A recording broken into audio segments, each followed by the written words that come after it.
Hammaga salom, sizlar bilan men va siz Kino Hudud kanalidasiz. Va yangi yildagi eng ilk videomiz bo'ladi va sizlarni kirib kelgan yangi yil bilan tabriklayman.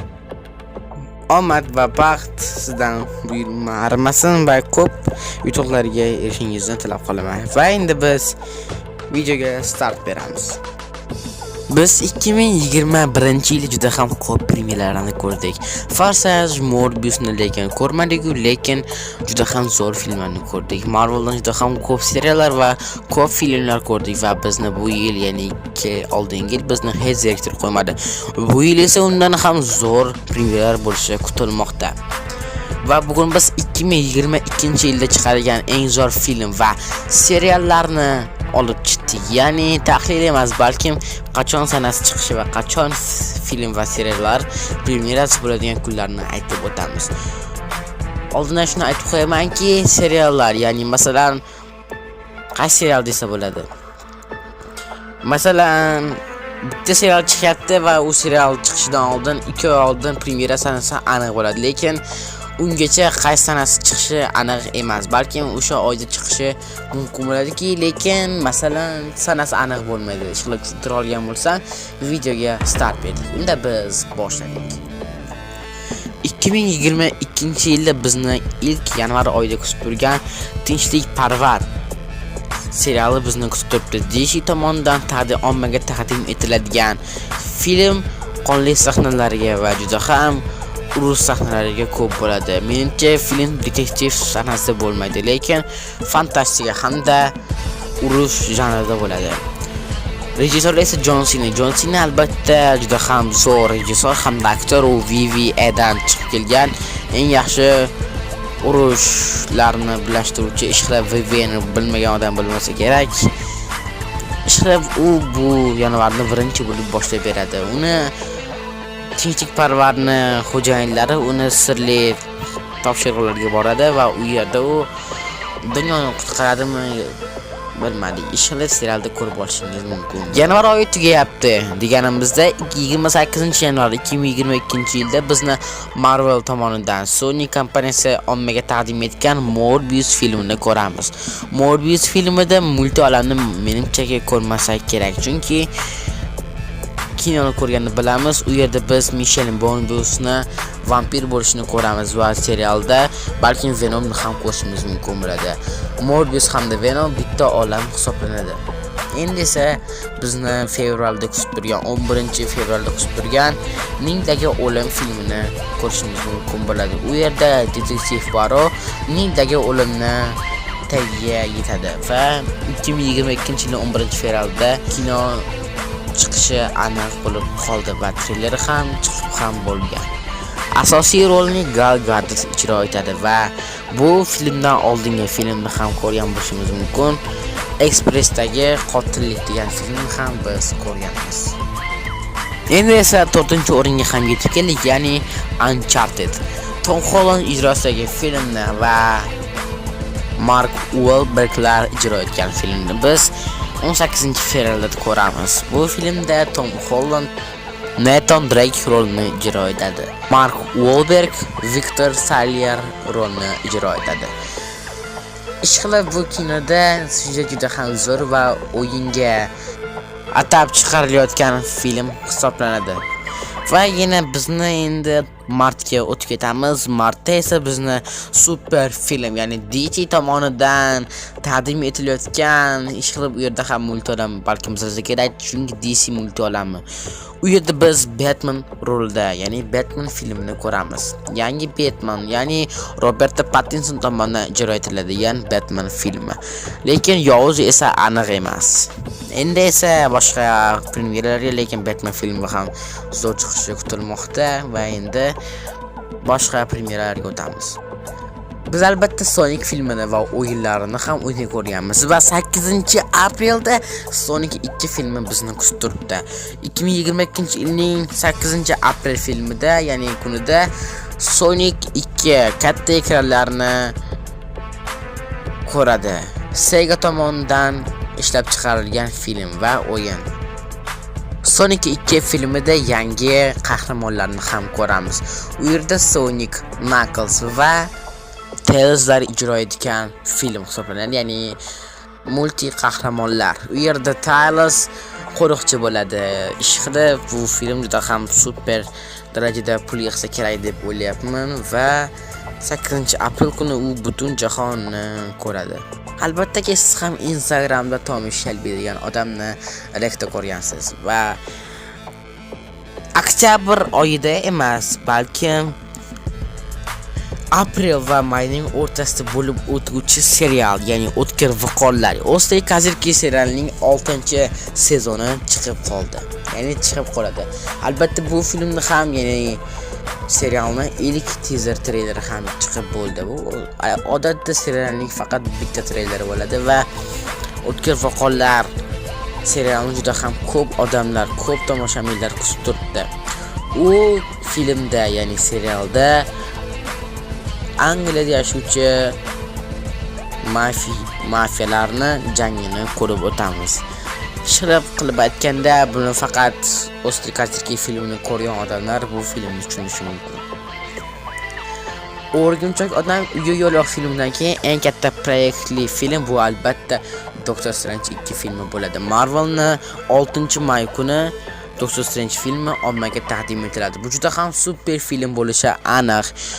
Va kinoteatrlarni va portlatishi aniq bo'lib turgan. YouTube'da esa spoiler bilan portlatilgan film bo'ladi.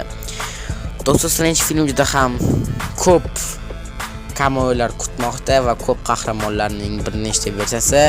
U yerda asosiy Yovuz, Shumagarat va Vanda bo'ladi va 3 ta Strange'ni biz ko'ramiz. Buni posterda ham ko'rdik va ikkita Vandani, ya'ni bittasi Yovuz olamdagi, boshqa olamdagi Yovuz Vanda va hozirgi biz tanilgan Vanda. Keyin esa ikkita Strange, bittasi albatta vafot etadi, Strange'ning ikkitasi esa qoladi. Ishqilab 6-may kuni biz Doctor Strange filmini ko'rmasligimiz aniq, lekin 7 va 8-may kunlari biz uni TC variantda chiqqan filmni ko'ramiz. Deyarli yozga yaqin yana bitta film, super film, ya'ni 27-may kuni Top Gun film degan kino chiqmoqda. Ya'ni Top Gun Maverick degan film, ya'ni Tom Cruise ijrosidagi eng super filmlardan biri. 30 yildan keyin chiqqan ikkinchi film, ya'ni Top Gun filmi birinchi yil, ya'ni birinchi qismi 30 yil oldin chiqqan edi. Va buni ham teaser ko'rsatildi, teaser treyleri ko'rsatilib o'tdi. Va endi yozda chiquvchi filmlardan biri Yigitlar seriali. U DC tomonidan ijro etilgan eng super filmlardan, super qahramon filmlardan biri. 3-sezoni bizni kutib turibdi, bu esa yozda, lekin treyleri yo'q. Va bizni eng ko'p bolalar tomosha qiluvchi film 1-iyulda kutib turibdi, ya'ni Minionlar guruhining yuksalishi. Biz bilamiz 1980-yillarda yoki 60-yillarda guruhning oldiga Minionlar kelib qolgan va shundan keyin guruh yuksalishni boshlagan. Ishqilib bu film juda ham super bo'lishi aniq, ya'ni film emas, balki multifilm. Menga albatta Minionlar ham yoqadi va eng zo'r filmlardan biri bo'lishi aniq. 8-iyulda eng zo'r premyeralardan biri Thor eshitilishi g'alati, mayli. Thor va sevgi momaqoldiroq film. U yerda Jane Foster Thorning yo'llarini bemalol ko'taradi, ya'ni ko'tarsa aniq. Filmda menimcha Loki chiqmasa kerak. Men kutayotgan rol bu albatta Tom Hiddleston ijrosidagi Loki roli. Bu juda ham zo'r film bo'lishi aniq, chunki Marvelning eng yaxshi filmlaridan biri Thor ham hisoblanadi, ya'ni qahramonlardan biri va filmlardan biri ham. Va yana yozda bizni Marvelning yana seriallaridan biri Miss Marvel seriali ham bizni kutib turibdi. Bu serial haqida to'liq ma'lumot yo'q va treyler ham chiqmagan. Endi esa 29-iyul kuni DC fandomi tomonidan taqdim etiluvchi Shazamning eng oddiy raqiblaridan emas, balki super raqiblardan biri hisoblanuvchi Qora Adam. U xuddi Shazamga o'xshaydi ko'rinishdan va Black Adam rolini Dwayne Johnson ijro etadi. Dwayne Johnson aytishicha Black Adamning kuchi xuddi Supermanning kuchiga teng deyapti. Yana bilmadim, lekin treylerdan shunga o'xshab ko'rinadi. Qora Adam juda ham yovuz. Va balkim yaxshilik roliga ham kirib ketar, balkim yana yovuzligicha qolsa kerak deb o'ylayapman. Va yana avgust oyini biz yashab ketamiz, chunki normalniy, ya'ni yaxshigina premyeralar yo'q va 30-sentyabr kuni uddalab bo'lmas topshiriq 7. Tom Cruise u yerda agent rolini ijro etadi, buni bilamiz va Tom Cruise uddalab bo'lmas topshiriqni yana bir marta uddalaydi va bu juda ham yaxshi bo'lishi aniq, chunki kinoni biz oldingi qismlarini juda ham mavroq bilan tomosha qilamiz va jang sahnalari ham juda ham zo'r va bir yilda Tom Cruisening 2 ta filmi chiqmoqda. Bu juda ham yaxshi. Va bizni 7-oktyabr kuni O'rgimchak odam olimlar aro birinchi qismi kutib.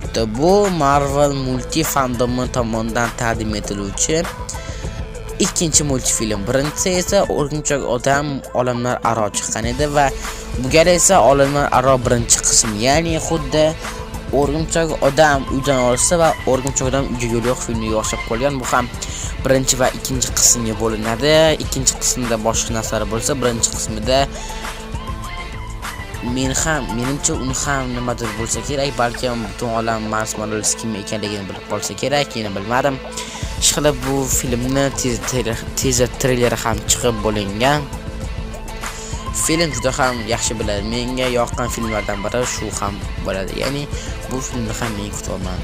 Endi esa 4-noyabr kuni DC'dagi ilk multi olam buzilishi, ya'ni Flash rolini ko'ramiz. U filmda Flash onasini qanday o'lganini ko'rmoqchi bo'ladi va vaqtni orqaga qaytarganida birdaniga vaqt bizib ketadi va Michael Keaton, Ben Affleck yana boshqa qahramonlar ijro etgan Batman rollari ko'payib ketadi va boshqa Flashni ham biz ko'rishimiz mumkin bo'ladi. Menimchaki bu DC fandomidagi multi olam buzilishi va ikkinchi, ya'ni endi birinchi marta biz ikkita Flashni bitta kinoda ko'rsak kerak. Bu film menga juda ham yoqdi va birinchi bo'lib endi DC'dagi multi olam qanday buzilishini ham ko'rib olishimiz mumkin bo'ladi. Endi esa umuman premyerasi hali aniq bo'lmagan serial, lekin 2022-yilda chiqishi mumkin bo'lgan serial va kinolarni gapirib o'taman. Birinchisi esa Men Grootman seriali dekabrda deb aytilib o'tilgan, 2022-yilda, balkim aniq emas bu. Men Grootman serialida Grootni qanday qilib raketa bilan o'rtoq bo'lib qolgani va qanday qilib u daraxtdan odam bo'lib, ya'ni jonli bo'lib chiqishini ko'rsak kerak.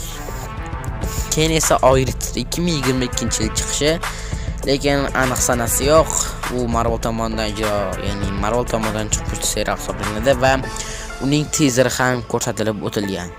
Keyin esa She-Hulk, ya'ni Ayol Hulk 2022-yilda uni ham teazeri ko'rsatib o'tilgan, lekin syujeti aniq emas. Agar do'stlar video yoqqan bo'lsa, like hamda obuna bo'lish tugmachasini bosishni unutmang. Keyingi videolargacha xayr sizlar bilan men va yangi videolarni chiqishda davom etadi. Sizlar bilan men.